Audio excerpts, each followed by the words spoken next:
Siang Niko, apa kabar Bu Niko hari ini? Siang, siang Bu. Alhamdulillah eh, agak kurang sehat Bu. Apa tuh? Begini Bu, ada yang membuat pikiran saya sedikit terganggu. Oh, masalah nih kayaknya nih. Iya, boleh saya curhat Bu? Boleh, kebetulan nih kita lagi istirahat kan. Jadi punya Mm-mm. waktu lah sekitar 30 menit untuk kita bisa memanfaatkan waktu itu. Apa sebenarnya tujuan Ibu Niko ingin ngobrol dengan saya? Coba ceritakan apa masalah yang Ibu rasakan. Hmm, begini Bu, eh, saya tadi mendapat teguran dari kepala sekolah Bu. Eh, Ya, Terus juga saya tadi dipanggil Kepsek, katanya beliau menerima laporan dari pengawas yang melakukan supervisi ke kelas saya.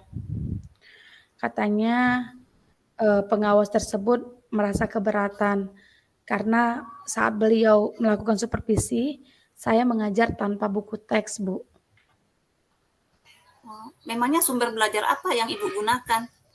Mengapa ngambil dari sana? Saya tadi mengajar dengan menggunakan sumber lain. Saya mencari langsung dari Google, baik itu materi maupun soal-soal latihan. Saya pikir itu lebih mudah dan simpel buat saya. Terus apa yang terjadi setelah Ibu menyatakan hal tersebut pada pengawas? Ya, beliau sepertinya merasa agak tersinggung dengan saya dan mengingatkan saya supaya menggunakan buku teks. Menurut Ibu nih, apakah cara Ibu menyampaikan kepada pengawas itu udah benar? Mengapa? Menurut saya sih apa yang saya sampaikan kepada pengawas itu sudah benar. Ya meskipun saya menggunakan sumber lain lah, tapi saya tetap kok berpedoman pada kurikulum yang berlaku. Nah, menurut Ibu, mengapa pernyataan Ibu membuat pengawas tersinggung? Coba Ibu flashback lagi deh. Kalau menurut saya, Hmm, buku teks itu penting sih Bu digunakan karena merupakan bahan ajar yang konvensional lah, yang mampu memberikan kontribusi dan peranan yang baik pada pembelajaran. iya sih Bu, saya paham. Saya juga sadar mungkin cara penyampaian argumen saya kepada pengawas itu kurang tepat. Oke, dari masalah yang Ibu hadapi, sekarang hal apa yang Ibu Niko inginkan? Ya, saya ingin minta maaf lah Bu. Tapi bingung saya bagaimana caranya. Saya ingin Pak pengawas itu mau memaafkan saya. Tapi beliau juga harus menerima bahwa kita pun boleh menggunakan sumber lain selain dari buku teks. Oke, uh, kalau menurut Ibu Niko nih, Mm-mm. uh, Ibu Niko siapa yang kira-kira yang bisa diminta bantuan untuk menyampaikan permohonan Ibu Niko pada pengawas tersebut? Dan apa alasan Ibu harus memilih orang tersebut? Kalau saya rasa bagaimana kalau saya meminta tolong kepada Bapak Kepala Sekolah? Karena kan beliau lebih dekat dengan pengawas dan beliau juga tahu permasalahan yang terjadi di antara kami tadi. Apa yang akan Ibu Niko sampaikan pada kepala sekolah nantinya? Yang pertama, saya akan menjelaskan kronologis kejadian saat supervisi pengawas tadi melakukan, maaf, maksudnya saat pengawas tadi melakukan supervisi terhadap saya. Saya juga mohon kepada Bapak Kepala Sekolah untuk dapat menyampaikan permohonan maaf saya kepada pengawas. Dan saya juga menyadari kekeliruan tentang pentingnya penggunaan buku teks dalam pembelajaran. Terus kalau itu sudah dilakukan, Apa rencana Ibu Niko jika kepala sekolah telah menyampaikan amanat Ibu kepada pengawas? Ya, saya akan tunjukkan lah Bu bahwa saya telah menjalankan harapan dari pengawas. Saya mengajarkan akan pasti menggunakan buku teks atau buku paket dan mencari referensi yang lain baik dari internet maupun sumber lain. Dan saya pun akan menyempatkan bertemu dengan pengawas dan menyampaikan kesadaran saya akan pentingnya buku teks tersebut. Saya setuju. Kira-kira nih, kapan Ibu Niko akan menemui Kepsek dan meminta bantuan beliau? Sepertinya kalau lebih cepat lebih baik loh, agar masalah Bu Niko cepat beres gitu loh maksudnya. Iya sih Bu, saya harus menemui beliau secepatnya. Insya Allah setelah pembelajaran ini berakhir, saya akan menemui beliau.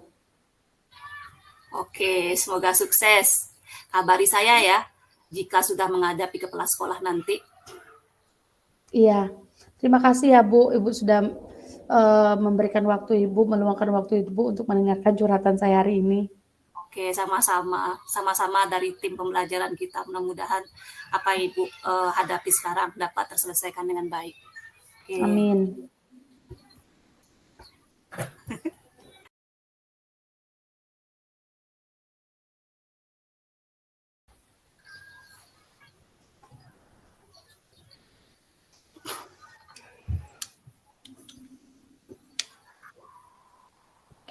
Kita mulai ya Bu. Oke. Selamat siang Bu. Siang Bu Niko. Kenapa ini kelihatannya wajah Ibu kok gelisah gitu? Kelihatan banget ya, kalau saya sedang Iya. ada respon gelisah gini. Iya kelihatan banget Ibu. Apalagi mau ngobrol berdua dengan saya begitu. Iya sih, sebenarnya nggak ada apa-apa sih Bu. Cuman saya butuh teman curhat untuk di coaching nih sebentar mengenai masalah murid dan pembelajaran di kelas saya. Oke sip Bu. Semoga kita bisa saling mencerahkan nanti ya. Apa itu Bu yang harus kita bicarakan? Saya ingin mendapat ide segar nih untuk menciptakan kondisi yang kondusif. Murid bisa fokus ketika mereka mengikuti pembelajaran saya setelah pergantian jam pembelajaran. Oh, jadi Ibu ingin menciptakan kondisi yang fokus dan kondisi yang kondusif ya Bu ya setelah bergantian jam pelajaran. Iya Bu, seperti itu yang saya harapkan. Memangnya situasi sekarang seperti apa Bu? Nah, setelah jam olahraga berakhir, biasanya murid-murid tidak langsung ke kelas tuh Bu. Mereka malah pergi ke kantin, dan ketika saya sudah berada di kelas pun, mereka masih asik dengan jajanannya, dan kurang memperhatikan pembelajaran saya. Apalagi ini pelajaran saya belajar fisika Bu. Apa itu mempengaruhi, apa hal itu mempengaruhi Ibu Bu? Mungkin mereka kelelahan. Kalau mempengaruhi, mungkin ya pasti mempengaruhi Bu dari konsentrasi saya mempelajarinya. Dan saya juga paham mungkin mereka kelelahan setelah berolahraga atau malah terlalu asik di luar sehingga timbul kebosanan saat kembali ke kelas. Lalu situasi apa yang kira-kira Ibu inginkan dari pembelajaran? Yang saya inginkan tentunya murid bisa fokus dalam mengikuti pembelajaran saya dan merasa senang dalam pembelajaran fisika yang saya ajarkan ini. Kalau begitu, apa menurut Ibu itu bisa terwujud? Mungkin saya harus bisa menciptakan pembelajaran yang menyenangkan di kelas. Selain itu, saya harus mengembalikan fokus mereka terlebih dahulu sih. Oh begitu.